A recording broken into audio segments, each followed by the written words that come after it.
AQSh Isroil Eron urushining boshlanganiga mana 10 kundan oshdi. Na Eron, na Isroil va na tinchlik mukofotlariga da'vogar AQSh rahbari to'xtash niyatida emas. Tehron marhum Oyatulloh Ali Xomanaiy uchun qasos olmagunicha to'xtamasligini ta'kidlamoqda. Netanyahu ma'muriyati uchun esa Eronning amaldagi teokratik rejimi yechilishi zarur bo'lgan muammo.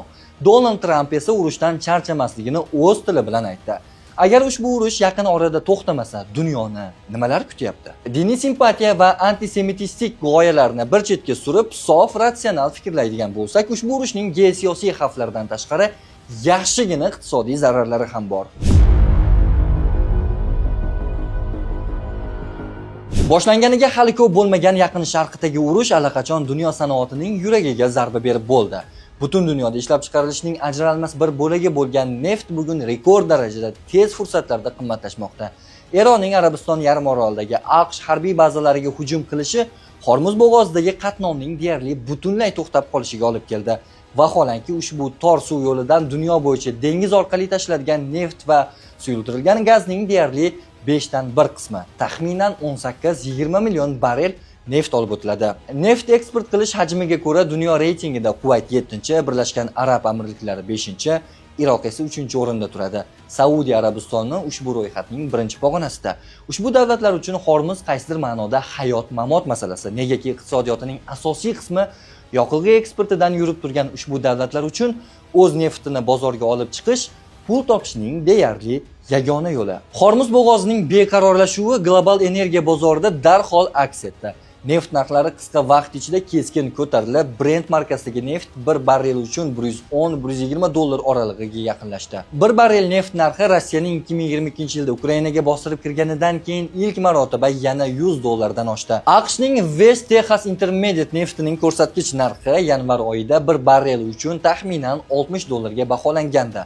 Yaqin Sharqda boshlangan mojaro tufayli bu miqdor deyarli 2 baravarga oshdi. Ayrim tahlilchilarning fikricha, agar mintaqadagi keskinlik saqlanib qolsa yoki bo'g'ozdagi qatnov uzoq muddat tiklanmasa, narxlar bundan ham yuqoriga yanada ko'tarilishi mumkin. Energiya bozoridagi bunday o'zgarishlar global iqtisodiyot uchun oddiy statistik raqam emas, balki zanjirli reaksiyani boshlab beradigan omildir.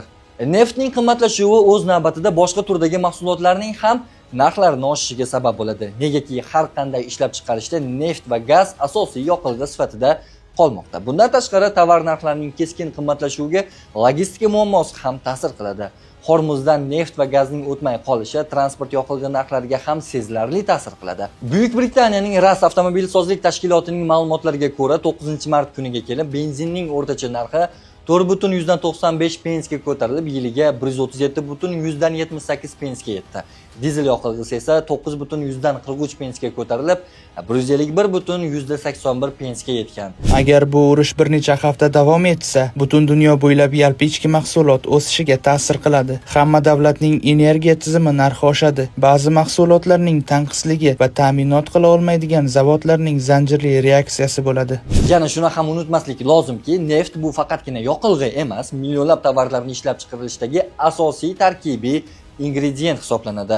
Plastmassa mahsulotlari, qurilish materiallari, sintetik tovarlar, farmatsevtika mahsulotlari, o'g'itlar, rezina va shinalar, turli bo'yoq hamda laklar, qator kosmetika vositalarining barchasini tarkibida ushbu qora oltinning ulushi mavjud. Agar neft narxlari oshishi davom etsa, kundalik hayotimizda eng kichik detallarning ham ishlab chiqish xarajatlari keskin oshib boraveradi.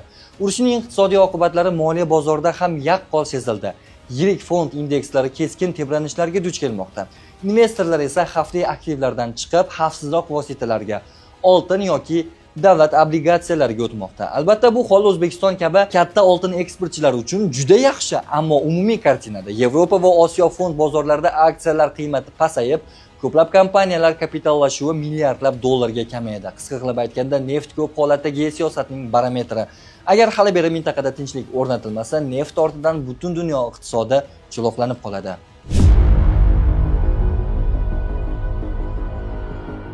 Yaqin Sharqdagi urush global energiya bozorlarini izdan chiqargan bir paytda bu jarayondan ma'lum darajada foyda ko'rayotgan davlatlardan biri bu shubhasiz Rossiya bo'lib qolmoqda. Moskva rasmiylari va xalqaro tahlilchilar fikricha, AQSh va Isroilning Eron bilan to'qnashuvi energiya bozorida yangi talab va narx o'sishini yuzaga keltirib, Rossiya eksporti uchun qo'shimcha imkoniyatlar yaratmoqda. So'nggi haftalarda neft narxlarining keskin ko'tarilishi va Yaqin Sharqdagi logistika xavflari global bozorlarni Rossiya neftiga yana e'tibor qaratishga majbur qildi.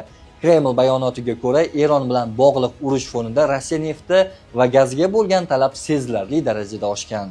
Erondagi urush munosabati bilan Rossiya energiya resurslariga talabning sezilarli darajada oshganini ko'rmoqdamiz. Rossiya neft va gazning, jumladan quvur liniyasidagi gazni hamda suyultirilgan tabiiy gazni ishonchli yetkazib beruvchisi bo'lib kelgan va shunday bo'lib qolmoqda. Bu ayniqsa Osiyo bozorlarida yaqqol sezilmoqda. Avval G'arb sanksiyalar tufayli Rossiya energiya eksportining katta qismini Hindiston va Xitoy kabi davlatlarga yo'naltirishga majbur bo'lgan edi. Yevropa esa bu borada Rossiyaga yana bog'lanib qolishdan qo'rqyapti. Ammo Yaqin Sharqdagi beqarorlik sabab ko'plab davlatlar energiya ta'minotini diversifikatsiya qilishga harakat qilmoqda va Rossiya bu jarayonda muqobil yetkazib beruvchi sifatida maydonga chiqmoqda. Energiya narxlarining oshishi Rossiya iqtisodiyoti uchun ham muhim omil hisoblanadi, chunki mamlakat byudjetining katta qismi aynan neft va gaz eksportiga tayanadi. Shu bilan birga Rossiya energetika daromadlari so'nggi yillarda G'arb sanksiyalari tufayli sezilarli bosim ostida qolgan. Masalan, tahlillarga ko'ra, so'nggi yil davomida Rossiya eksport hajmi ortgan bo'lsa-da, energiya savdosidan tushgan umumiy daromad anchagina pasaygan. Shunga qaramay, energiya eksporti hali ham mamlakat iqtisodiy tizimining asosiy tayanchlaridan biri bo'lib qolmoqda. Biroq bu holat Moskva uchun to'liq strategik yutuq degani emas. Rossiya hali ham sanksiyalar, logistika cheklovlari va narx chegirmalari bilan kurashishga majbur. Shuningdek, energiya narxlarining keskin o'sishi global iqtisodiyotga bosim o'tkazib, uzoq muddatda energiya talabining pasayishiga ham olib kelishi mumkin. Shunday bo'lsa-da, hozirgi geosiyosiy vaziyat Rossiyaga qisqa muddatli iqtisodiy nafas olish imkonini beryapti. Yaqin Sharqdagi har bir raketa zarbasi yoki logistika uzilishi global energiya bozorini yanada keskinlashtirar ekan, bu holat neft eksportiga tayangan Rossiya iqtisodiyoti uchun vaqtinchalik, ammo sezilarli darajada foydali fon yaratadi.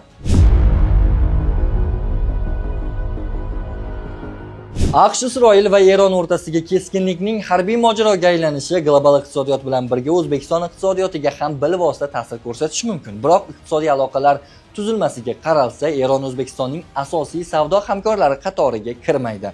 2025-yil yakunlariga ko'ra O'zbekistonning umumiy tashqi savdo aylanmasi 81,2 milliard AQSh dollarini tashkil etgan bo'lib, rasmiy ma'lumotlarga ko'ra 2025-yilda O'zbekiston va Eron o'rtasidagi o'zaro savdo hajmi qariyb 578,9 million AQSh dollarini tashkil etgan. Bu ko'rsatkich umumiy tashqi savdo hajmiga nisbatan juda kichik ulushni egallaydi. 2024-yilda esa bu ko'rsatkich 469,6 million AQSh dollari atrofida bo'lib, O'zbekistonning Eronga eksporti 163,5 million AQSh dollarini, import esa 333 million AQSh dollarini tashkil etgan.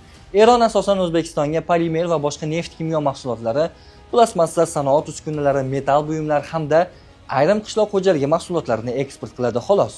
Shu sababli urushning O'zbekiston iqtisodiyotiga to'g'ridan-to'g'ri savdo zarbasi katta bo'lishi ehtimoldan yiroq. Biroq asosiy ta'sir logistika va global narxlar orqali sezilishi mumkin. Eron Markaziy Osiyo davlatlari uchun Fors ko'rfazi portlariga chiqish imkonini beruvchi muhim tranzit yo'laklaridan biri hisoblanadi. Xususan, Eron orqali dengiz portlariga chiqish O'zbekiston uchun muqobil logistika yo'nalishlaridan biri sifatida ko'rib chiqiladi.